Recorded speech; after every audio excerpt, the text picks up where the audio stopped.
Namar Müngedek yağşılık etsen namarda eden yağşılığın depelep biler.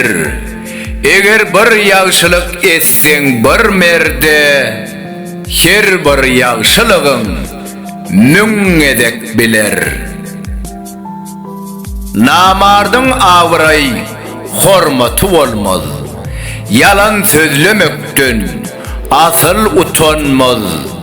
Mertlerin yanında hiç orun almaz. Namartlar namarda dost olup biler.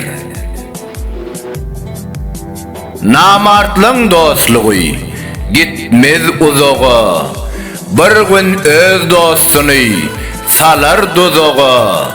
Çıkma namart bilen bir beyik dağa.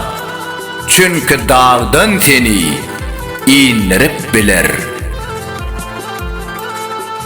Namart parkın bilmez ağa ininin. Anamından kaçar iyili gününün.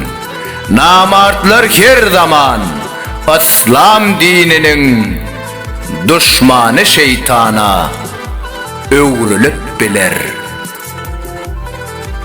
Avtırı Çari Mahmudov, Okan Toyçu Hekimov.